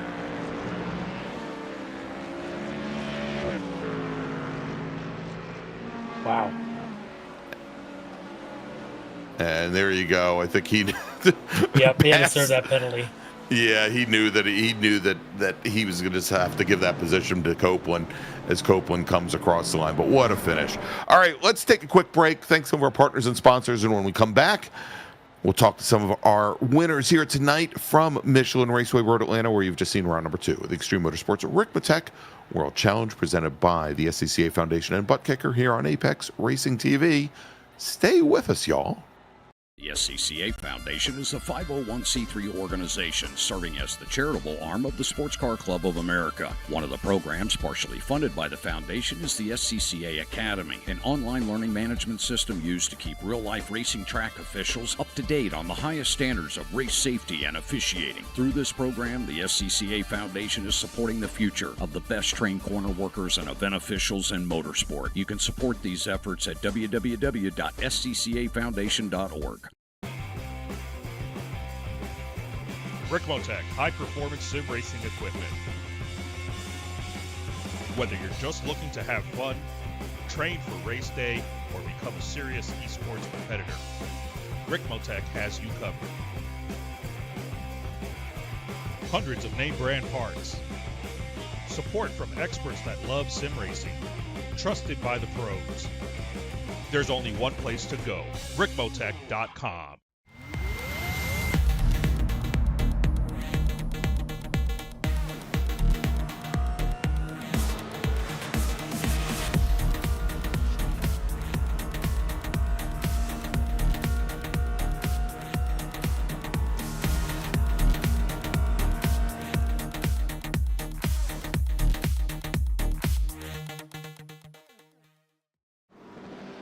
The search is over. The most comprehensive league scoring solution is here, with the ability for multi-level championships, custom incident tracking, post-race time penalties, support for heats, drop weeks display, multi-car team scoring, advanced web widgets, rookie championships, a custom paint system, and load those results in seconds. Visit extremescoring.info today. Ricmotech high-performance sim racing equipment. Hundreds of name brand parts. Expert support. Ricmotech has you covered. There's only one place to go, Ricmotech.com. Welcome back to a smoky Michelin Raceway Road Atlanta, where we've just seen round number 2 of the Extreme Motorsports Ricmotech World Challenge, presented by the SDK Foundation and Butt Kicker. There is our finishing order. Kevin Carlisle takes the win in GTP by 6 seconds over Sean Fitzgerald. In LMP2, Dean Dibdahl manages to keep it on track for the final lap. He takes the win over Carson Cushman and Avon Dorsey. In GT3 Pro, Ryan Ahmed from SimCity takes the win over Leo Dragota and Ken Copeland. And Larry, of course, all that smoke just started as Ken Copeland started doing donuts and ran right into the Porsche of Leo Dragota. And in GT3 AM, Tyler King takes the win for Aerokinetics. Carlos Barrero will finish in second, and Dan Carrillo will come home in third. All right, so let's take a look. I think we actually do, Larry, have a couple of our podium finishers and race winners here in the green room waiting for us. Let's bring in, I think without any further ado, our winner tonight in GT3 Pro from SimCity Racing, rookie in the series this season, a real Florida man, Ryan Ahmed. All right, so Ryan's joining us here, getting the win in GT3 Pro. Impressive win. Started out as an amazing battle with you and Leo Dragota and some others, but you got by him and just sort of checked out. Awesome pace tonight. Where'd all that come from? Ryan? Oh no, Ryan's microphone, maybe. Oh no. Oh. Tell you what, let's put him back All in the green room. We'll come back to him, and maybe Dean Dibdahl will actually show up at some point too. All right, let's move over to our GT3 AM winner tonight, Larry, from Aerokinetics, Tyler King. All right, Tyler King, Aerokinetics, joining us here. We saw a lot of paint exchanged from the Aerokinetics team tonight, but you managed to survive, hold the win here in GT3 AM. Tell me a little bit about that wild ride tonight. Man, Road Atlanta always provides a wild ride no matter what series you race, it seems like. But, everything worked out pretty great. Got a good start, survived the chaos, and almost thought I was going to be dead with the prototypes there going down the S's, but luckily I was able to keep it out of the wall and minimal damage, so just kept coasting, kept consistent, and managed to finish a race, which has been a bit of a curse for me lately. So I'm happy to just bring one home, and it's good to be in the catbird seat.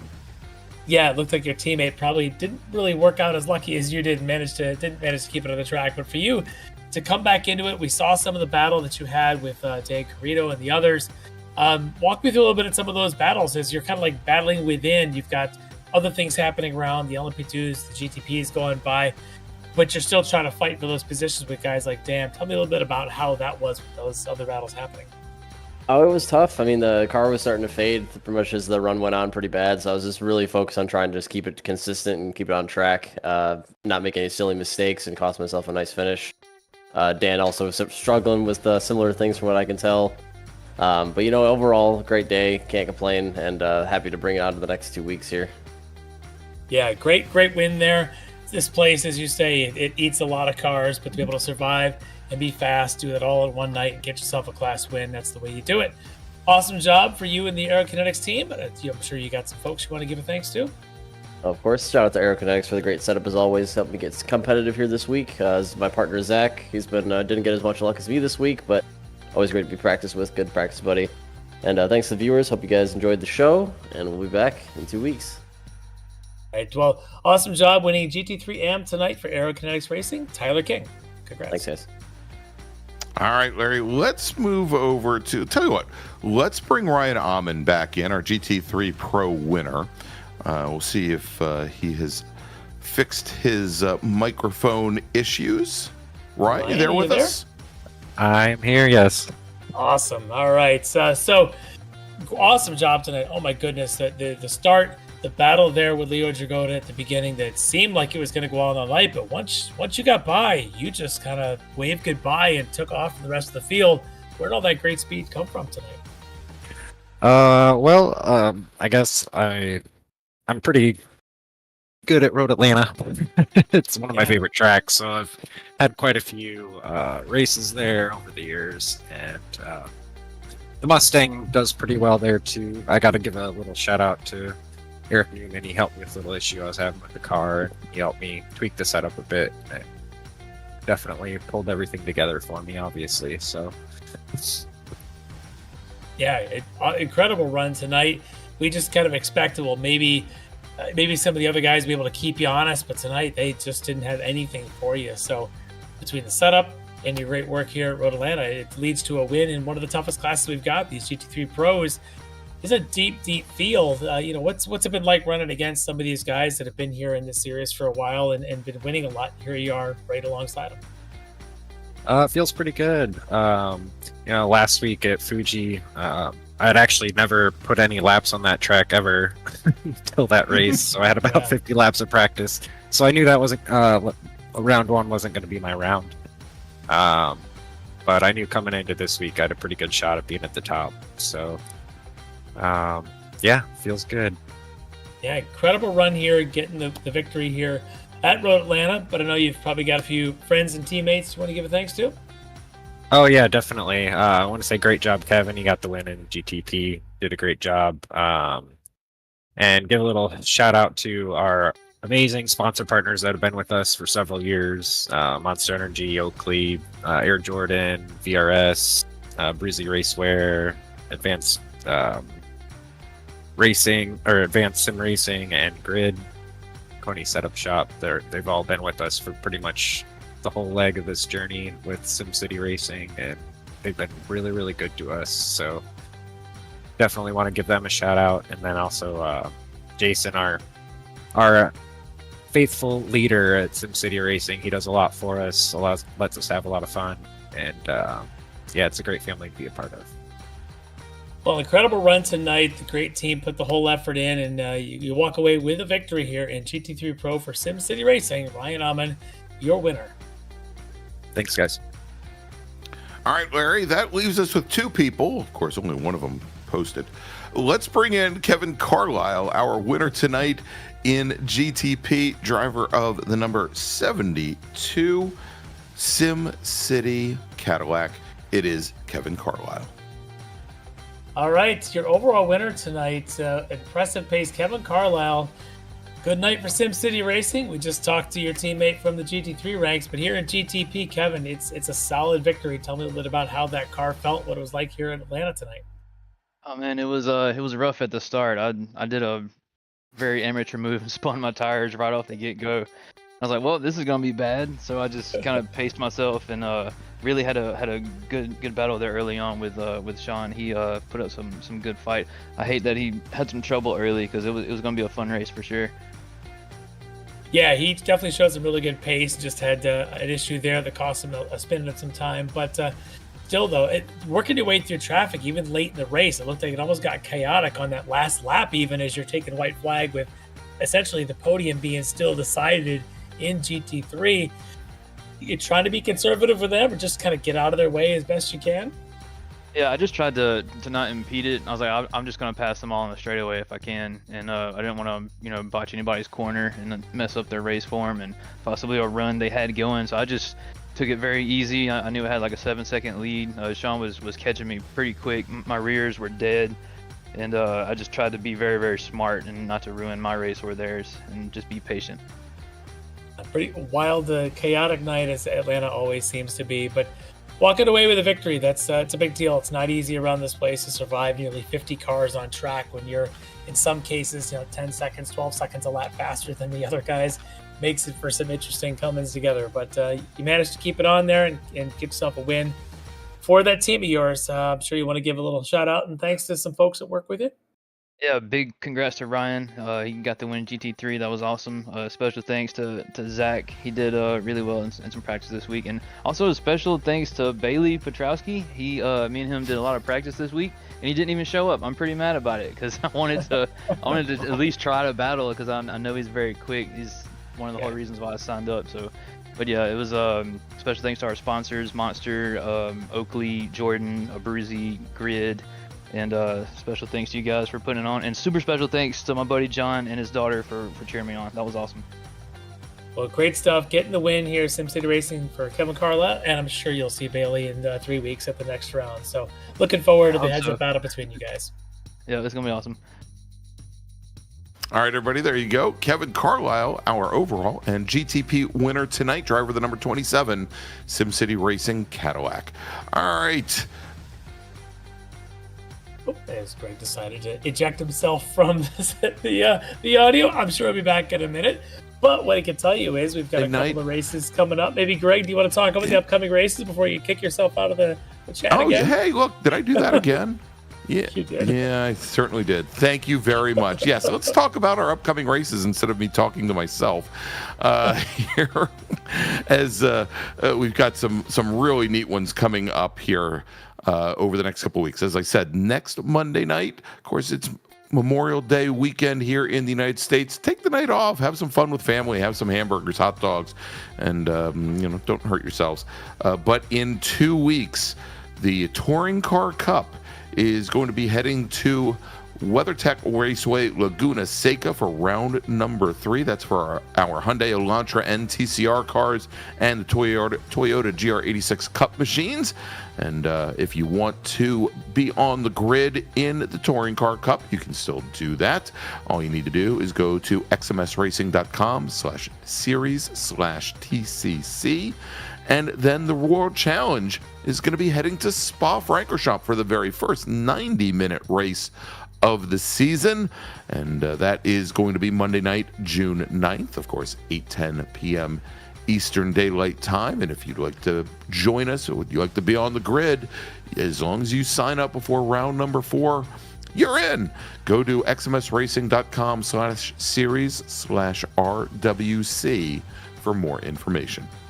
So for Larry McLeod, for Jonathan Grabowski, for Jim Cunningham, I'm Greg Ginsburg, and we'll see you from Laguna Seca in 2 weeks, everybody. Have a great week and a great Memorial Day weekend. Ricmotech, high-performance sim racing equipment. There's only one place to go, ricmotech.com.